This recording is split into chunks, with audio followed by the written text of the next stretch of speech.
Assalamualaikum warahmatullahi wabarakatuh. Kalau pembekuan, jadi bedanya di pembekuan sama pendinginan, produk akhirnya bahan yang dibutuhkan itu beda dengan pendinginan. Kalau beku itu terbentuknya kristal es. Nah, pembekuan sendiri itu ada pembekuan cepat sama pembekuan lambat. Kalau industri besar, ini terkait dengan biaya produksi yang dipakai dalam industri itu. Yang dipakai adalah pembekuan cepat. Kenapa namanya cepat? Yang pasti waktunya pun yang digunakan lebih pendek. Dalam arti cepatnya itu waktu yang digunakan untuk merubah cairan tubuh ikan itu menjadi kristal es.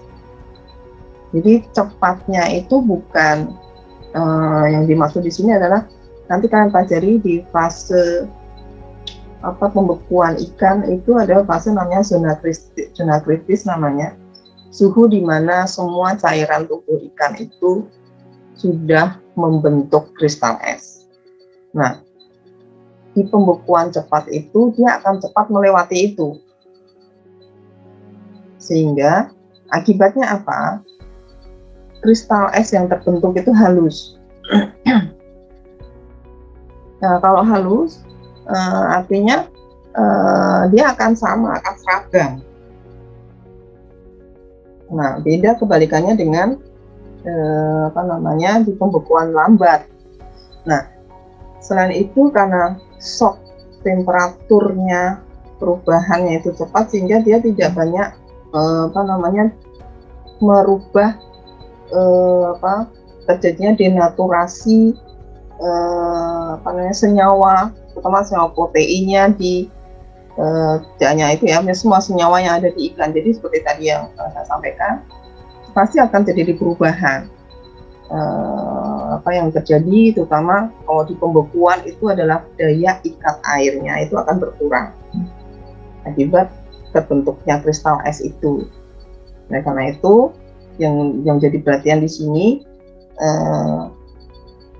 tekniknya apa yang tepat supaya kita bisa meminimalis terjadinya denaturasi itu. Yang banyak terjadi adalah tegangan ionik akibat water ring capacity-nya, jadi tegangan daya ikat akibat terbentuknya es itu menjadi berkurang sehingga tegangan ionnya juga berkurang, dia akan daya kelenturannya nanti juga akan berkurang. Karena itu harus tepat memilih pembekuan yang tepat.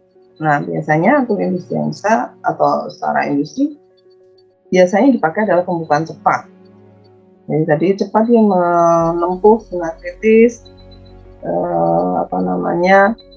kemudian lebih singkat, perubahannya itu tidak banyak.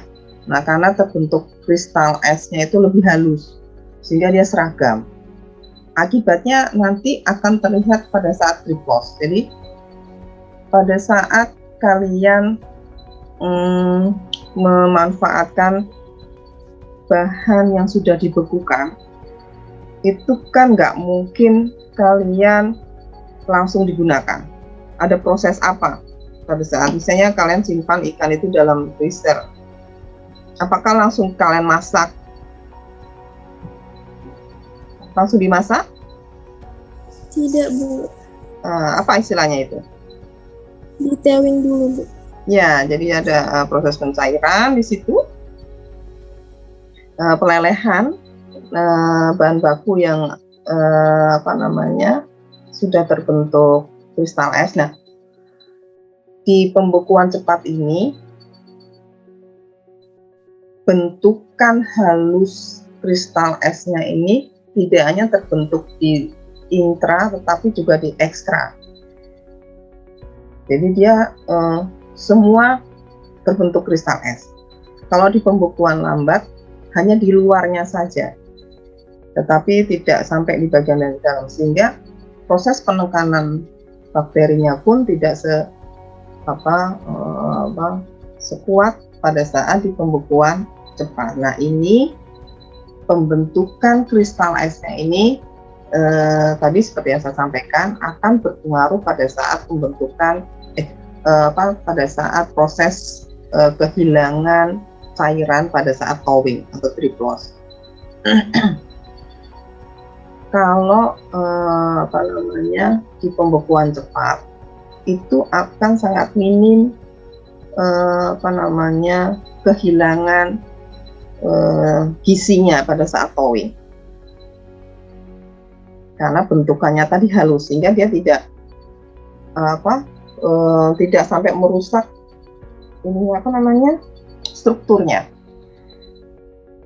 Dan sementara kalau di pembekuan lambat, karena dia terbentuk kristal esnya kasar, sehingga dia banyak kehilangan nutrisinya.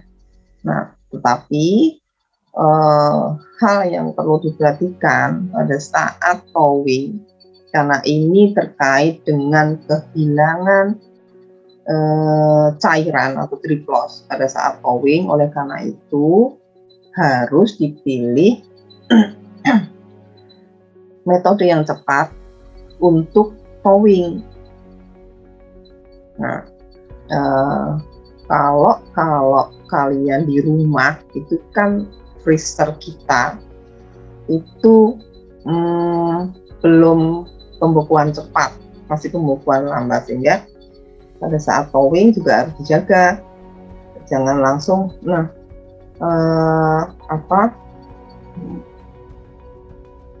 nanti silakan dibaca lebih lanjut di slide. Jadi ada beberapa teknik thawing. Biasanya yang paling bisa meminimalis kehilangan nutrisi pada saat triplos itu dengan microwave. Microwave itu tidak panas yang terjadi, tetapi gesekan ion itu akan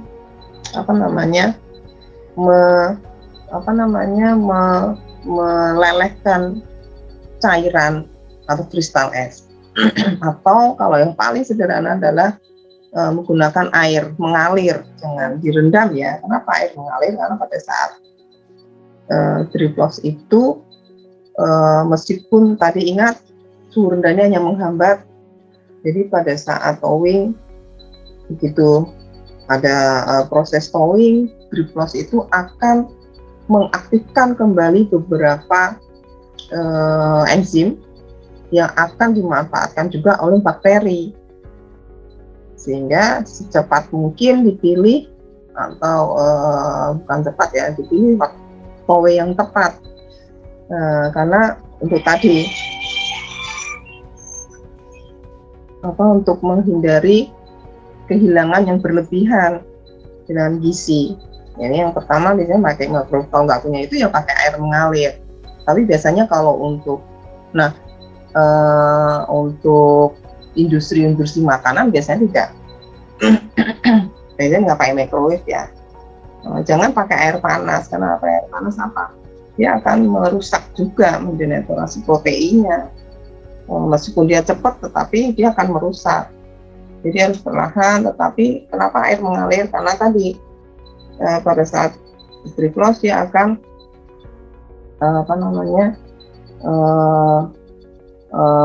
mengeluarkan beberapa nutrisinya itu yang akan menjadi media juga pertumbuhan mikroba. Ya, beberapa hal harus diperhatikan pada saat thawing. Itu yang hal yang penting di pembekuan.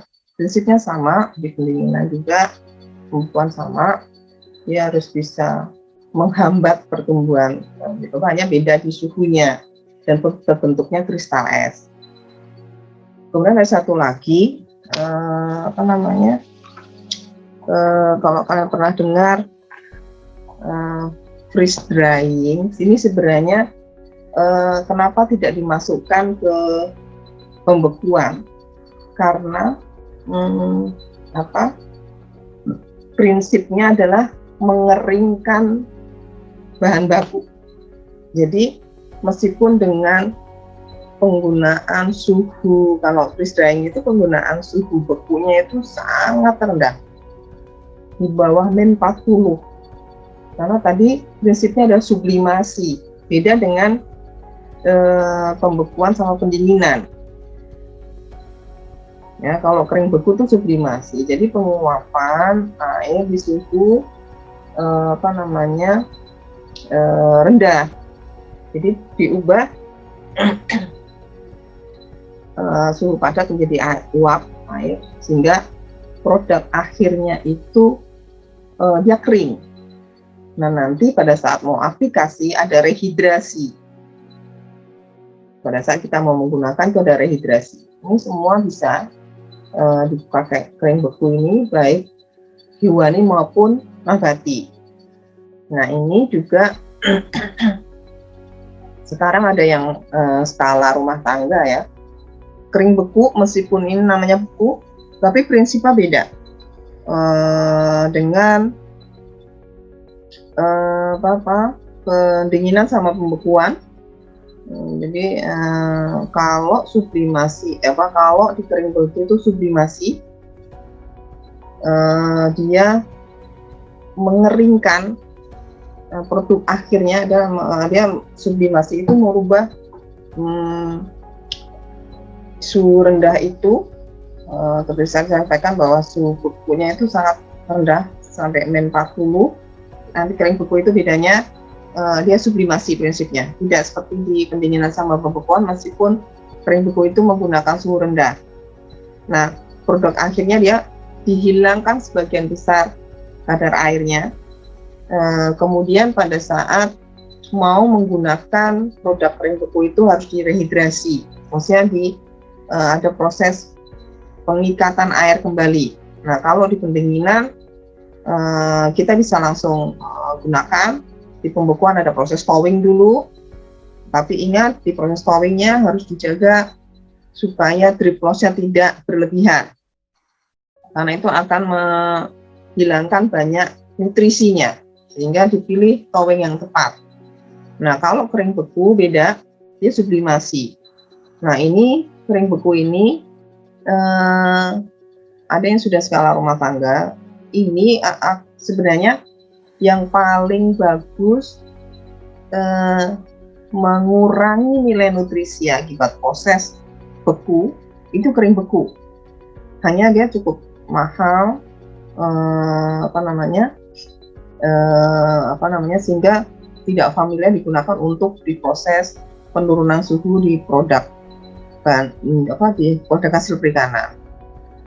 Ya, kenapa seperti itu? Karena dengan kering beku ini dia dikeringkan, tetapi dia tidak mengurangi nilai nutrisinya, dihilangkan kadar airnya saja, tapi dia bisa mempertahankan nilai nutrisinya.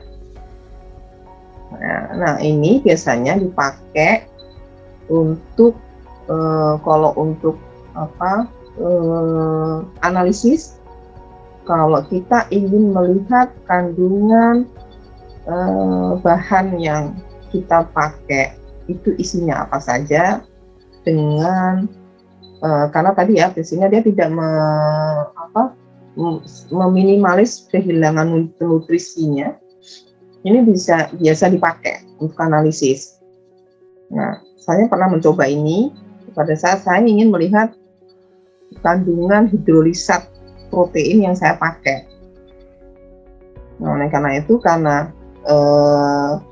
untuk melihat band-band asam amino yang terbentuk itu kan untuk memudahkan untuk injeksi di kromatografi, dia harus dalam bentuk kering. Nah, proses pengeringan itu tidak merusak dari kandungannya, sehingga saya pilih pakai freeze drying, kemudian dikering bekukan, jadi dibubuk, baru di persiapan sampel diinjeksikan di kromatografi, baru kita akan melihat kandungan apa saja.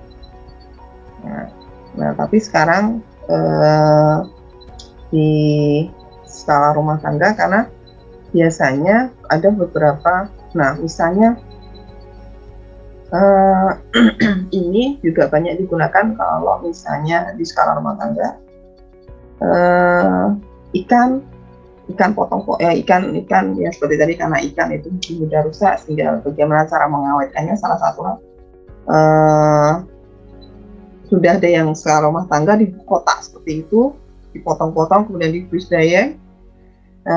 Sehingga pada saat ingin menggunakan tinggal diolah saja dengan perebusan.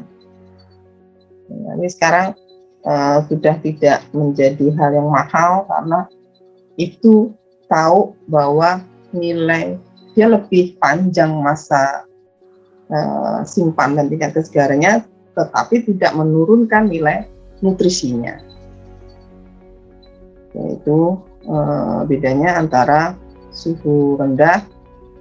Nah, memang ada beberapa penggolongan yang kering beku tidak masuk di suhu rendah karena prinsipnya berbeda. Oke, itu di suhu rendah. Nanti kita lanjutkan di suhu tinggi di olahan produk nanti.